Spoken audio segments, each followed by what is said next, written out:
1833.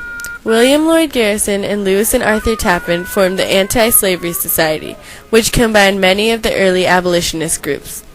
Many of these groups were inspired by The Liberator, a newspaper written by William Lloyd Garrison, which was persuading emancipation for slavery.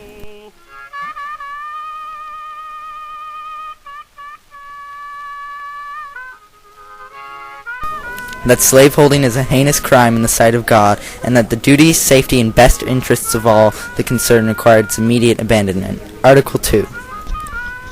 This society shall aim to elevate the character and condition of the people of color, by encouraging their intellectual, moral, and religious improvement, and by removing public prejudice. Article 3.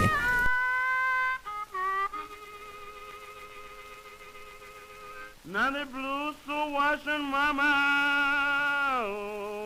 when we night and day.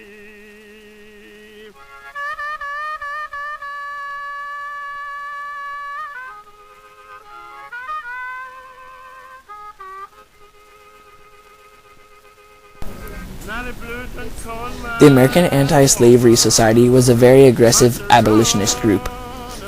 I am in earnest. I will not equivocate.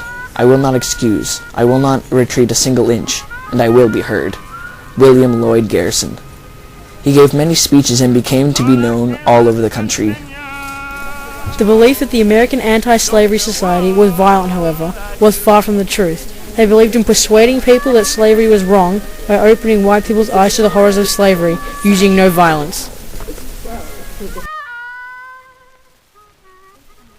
The American Anti-Slavery Society held many conventions in which people gave speeches or testimonies about slavery. These were usually meticulously planned meetings because of certain laws, but the law still got in the way during some meetings. Underground Railroad conductors were usually members of the American Anti-Slavery Society. The conductors and the fugitive slaves that they were helping escape often gave talks or speeches during these conventions. The sad reality was that many of the fugitive slaves and conductors who were scheduled to give speeches often got arrested.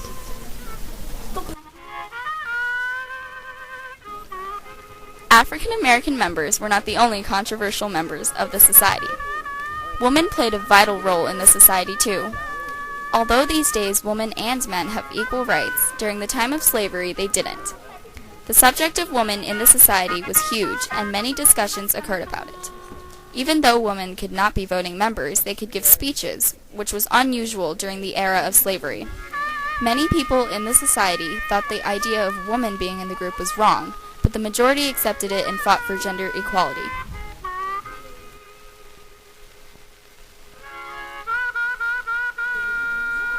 Sarah Grimke was one of the first female abolitionists, and she was part of the American Anti-Slavery Society. She played a big role in the society, not only fighting for emancipation, but women's rights within the society too. Sarah Grimke was amazingly smart. In fact, she studied her brother's books and planned on going to college, but her parents found out. When she was 26, she took her dad to Philadelphia, which is where many of the American Anti-Slavery Society conventions were held. Sarah became a Quaker 3 years later after her father died in 1827. 2 years later, her sister Angelina came to Philadelphia to be with Sarah and the Quakers. After long, hard years of work for the fight of emancipation, the American Anti-Slavery Society splintered into two groups in 1840, one of these being the Liberty Party.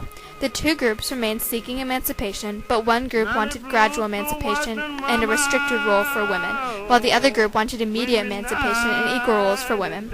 Just like how everything good always comes to an end, and there's still something to look forward to, the society came to an end, but emancipation was an article to look forward to.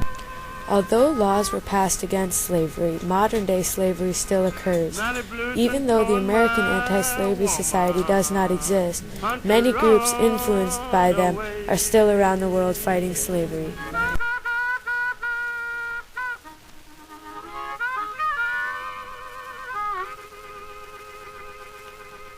Lord, I can't rush continue.